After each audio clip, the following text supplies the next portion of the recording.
बहू, घर में कहाँ जा रही है? अगर घर में घुस गई तो तबीयत खराब हो जाएगी। माँ जी आप देखो तो, मुझे ठंड लग रही है। आप क्या चाहती है मैं बीमार हो जाऊं, अपनी तबीयत खराब कर लूं? मुझे अभी रजाई में घुसकर गर्माहट की जरूरत है। बहू यहीं बैठ तू।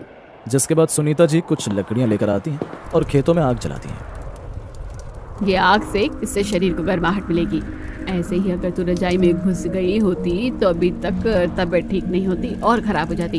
ये गांव है बेटा, यहाँ के तौर तरीकों से रहोगी तो तबीयत एकदम मस्त रहेगी और फ्रेश भी फील करोगी।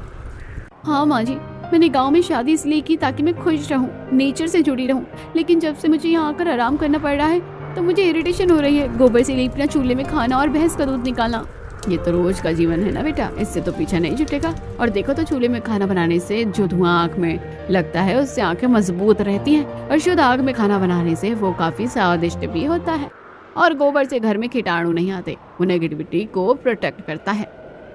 अब सास के समझाने से पल्लवी को धीरे धीरे चीजें समझ आने लगी थी। आग सेकर तो काफी राहत मिल गई है माँ जी, अब ना नींद आ रही है ना आलस। ठीक है। ऐसे ही दिन बीतते हैं और गांव में ठंडी बढ़ती जाती है। पल्लवी का ससुराल नदी किनारे था, जिसके कारण वहां कुछ ज्यादा ही ठंड होती थी।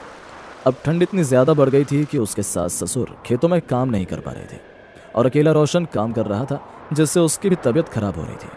आप लोगों की तबीयत तो हद से ज्यादा खराब हो रही है ठंडी से, और यहाँ तो एक तो जमीन पर सोना पड़ता है, ऊपर से रजाइयाँ ओढ़ने का क्या फायदा जब जमीन की ठंडक लग रही है। रुको मैं कुछ जुगाड़ करती हूँ।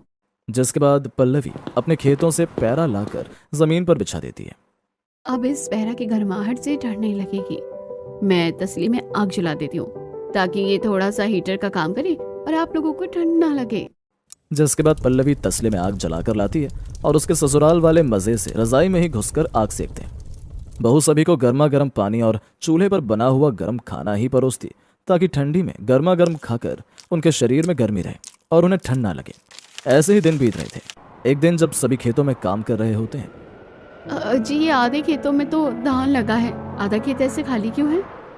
नदी किनारे वाला खेत हमेशा गीला रहता है। अगर उस साइड धान लगाया तो पूरा धान खराब होने के चांसेस हैं, इसीलिए हम आधे खेतों में खेती करते हैं। अरे अरे अरे, ऐसे में तो हमारा काफी नुकसान होता होगा ना जी। हम ऐसी फसल भी तो लगा सकते हैं जिससे ज्यादा ठंड और पानी की जरूरत हो, जो फसलें केवल नदी के किनारे ही उगती हो। इस बारे में तो हमने कभी सोचा ही नहीं, लेकिन ये आइडिया अच्छा है। कोई ना कोई तो ऐसी फसल होगी। तभी सभी सोच में पड़ जाते हैं। आ गया आइडिया, नदी के किनारे हम तरबूज और खरबूजे की खेती कर सकते हैं, क्योंकि ये फल नदी के किनारे ही उगते हैं और मौसम कोई भी हो, लोगों को तरबूज और खरबूजे खाने का बहुत ही शौक रहता है और बहुत ही पसंद होते हैं। हाँ बहू सही कह रही है, ये ठीक रहेगा। जिसके बाद रोशन और कमलेश मिलकर बाजार से खरबूजे और तरबूज के बीज ले आते हैं और नदी के किनारे वाले हिस्से में बो देते हैं। वहीं पल्लवी भी अब ससुराल वालों के साथ खेती करने में लग जाती है और जितना हो सके उतना सभी की मदद करती है। वो रोज खेतों में जाकर फलों के पौधों की देखरेख करती। एक शहर की लड़की अब खेतों वाले ससुराल में आकर सब कुछ गांव की तरह मैनेज करने लगी थी। कुछ दिन ऐसे ही बीत जाते हैं। माँ जी ठंडी में तो गन्ने भी अच्छे उगते हैं, क्यों ना हम अपने खेतों में गन्ने और कुछ और सब्जियां बोएं, क्योंकि अभी भी बहुत सी खाली जगह पड़ी है और अगर हम ज्यादा मेहनत करेंगे तो हमारे लिए बहुत ही प्रॉफिट होगा। अरे बहू, इतनी ठंड में मेरी हालत खराब हो रही है और तुझे इतना जोश कहाँ से आ रहा है? पता नहीं माँ जी, बस जोश आ रहा है। पल्लवी अब धीरे धीरे गांव के रंग में ढल रही थी। वो चूल्हे में मक्के की रोटी, सरसों का साग बनाती और देसी घी में घर वालों को परोसती। तेज ठंडी में ज्यादा मेहनत करने के कारण उसे बहुत कम ठंड ही महसूस होती थी। अब जहां घर वालों की ठंड में हालत खराब हो रही थी, वहीं पल्लवी पूरे मन से घर का काम करती और साथ में खेती भी करती। एक दिन कुछ पड़ोसन सास से मिलने आती है। अरे ओ सुनीता बहन, घर पर हो या नहीं? बड़ी कड़ाके की ठंड लग रही है जी, जल्दी बताओ, हमसे बाहर खड़े खड़े रहा नहीं जा रहा। तभी गोमती की नजर खेतों में काम कर रही पल्लवी पर पड़ती है। अरे ये तो सुनीता की वो शहरी बहू है ना, वही खेतों में काम कर रही है ना। हाँ हाँ, देख कर तो ऐसा ही लग रहा है कि वही है, लेकिन सोचने वाली बात है, शहर की लड़की गांव कितनी ठंडी में नदी के किनारे वाले खेत में मेहनत कर रही है, इसे ठंड भी नहीं लग रही। तभी सुनीता बाहर आती है। मेरी बहू मेहनती है, तुम्हारी बहू की तरह नहीं कायल, थोड़ी ना जो रजाई में दुबकी रहे। चलो अंदर आ जाओ, वरना ठंडी हवाओं के कारण श्रिंक हो जाओगी। सारी पड़ोसनें घर के अंदर आती हैं। तभी पल्लवी खेतों से थोड़ी सब्जियां तोड़ कर लाती है और पड़ोसन को आया देख सबसे पहले सभी के पैर छूती है। पाए लागू काकी, जीती रहो बहू। वाह सुनीता, तेरी बहू तो बड़ी संस्कारी भी है। हमने सोचा था शहर वाली है, कहाँ एडजस्ट करेगी। देखा जाए तो कोई कह नहीं सकता कि ये शहरी बहू है। वही तो, लोग रिश्तेदारों के पैर नहीं छूते। हम तो पड़ोसी हैं, फिर भी तेरी बहू इतना सम्मान दे रही है। सारी पड़ोसनें आपस में बातें करने लगती हैं। तभी पल्लवी जल्दी से सब्जियों के पकौड़े चटनी के साथ लेकर आती है और साथ में गर्मा गर्म चाय भी। अब बहू, इस घर में तो गैस भी नहीं है, तूने चूल्हे पर इतनी जल्दी चाय पकौड़े बना भी लिए।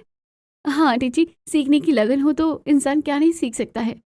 सभी बहू के हाथ का नाश्ता करके बहुत खुश हो जाते हैं। पल्लवी का बदला रूप, उसके संस्कार और उसका स्वभाव सभी को बहुत पसंद आता है। चलो बहन, अब हम चलते हैं। घर में बहुएं भी है ना, तुम्हारी बहू तो कुछ नहीं कहती। हमारी बहू डंडा लेकर माथे पर सवार हो जाएंगी, कहीं की बुढ़िया लोग मिलकर चुगली बतला रही हैं। जाओ ठीक है, फिर आना बहन। फिर पड़ोसनें वहां से चली जाती हैं। बहू के खेतों वाले ससुराल में बहुत ठंड पड़ती थी। इतनी ठंड में सभी का खाना पानी, घर का काम और खेती पल्लवी सब कुछ मैनेज कर रही थी। वहीं खेतों में लगे खरबूजे और तरबूज भी जल्दी जल्दी तैयार हो रहे थे। अजी देखो ना, फसल कितनी जल्दी जल्दी तैयार हो रही है। आप रोज ये तरबूज और खरबूजे ले जाकर बेचना शुरू कर दो, आमदनी आएगी। हाँ पल्लवी, तुम सही कह रही हो। मैं कल क्या आज से ही जाता हूँ। जिसके बाद रोशन रोज खरबूजे और तरबूज साथ में खेतों से कुछ सब्जियां तोड़कर एक टोकरी में लेकर बेचने चला जाता और कुछ ही घंटों में सारे फल सब्जियां बिक भी जाती थी। ऐसे